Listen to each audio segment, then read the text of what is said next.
Les gars, je reviens avec une story time.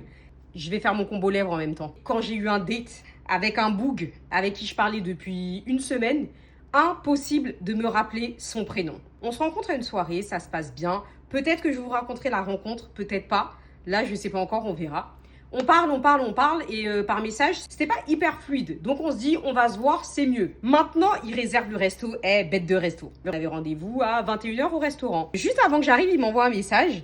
Il me dit, j'ai réservé le restaurant à mon nom. On va voir si tu t'en souviens. Je sais qu'il savait que je m'en souvenais pas. Moi, j'ai fait la meuf. J'ai envoyé des emojis qui rigolaient et tout, etc. Et du coup, je fais quoi après? Comme à cette soirée, j'étais avec une copine à moi, j'envoie un message à ma pote, qui est là d'ailleurs. Cette contre-succès qui a failli me faire démasquer. Oui, rappelle-toi le mec à qui j'ai parlé à la soirée et tout.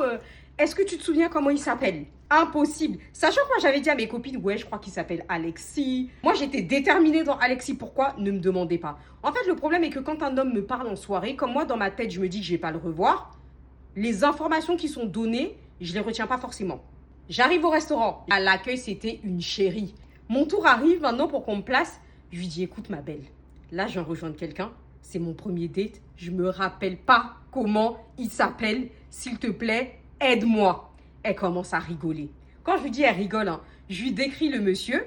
Donc ça va parce que le monsieur, il avait une particularité qui faisait en sorte que on puisse savoir que c'est lui. Elle fait le tour du resto. Elle revient vers moi. Elle me donne nom, prénom. En plus, elle me dit quoi? Elle me dit franchement, il est très beau. Et en plus, il a ramené un bouquet de fleurs. T'as bien choisi, ma belle.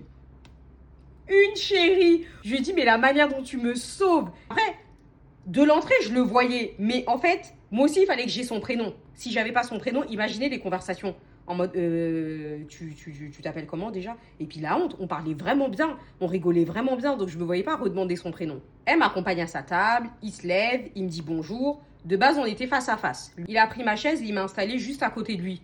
J'ai adoré le moment. Il était là, on parlait, on rigolait. Il m'a beaucoup parlé de lui. J'étais grave à l'écoute. J'ai un petit peu parlé de moi.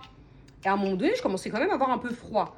Parce que les températures avaient pas mal baissé. Mais qu'est-ce que j'étais fraîche, hein. Oh là là là là. Ce soir-là, qu'est-ce que j'étais fraîche, les gars. Mais est-ce que vous doutez? Il a demandé un plaid, ils n'avaient pas de plaid, malheureusement. En tant que grand gentleman, il a dit quoi? Il a dit, de toute façon, c'est pas grave. Moi, je vais la réchauffer. Il a tiré ma chaise comme ça vers lui. Imaginez maintenant, je me cassais la gueule. Parce que c'était des pavés. Imaginez maintenant au moment où il tire la chaise. Vous savez, là, il est en mode aura farming un peu. Mais imaginez au moment où il tire la chaise, elle se bloque, je tombe. Et après, on a passé une excellente soirée. J'ai pu apprendre ces 3 prénoms que j'ai bien retenus.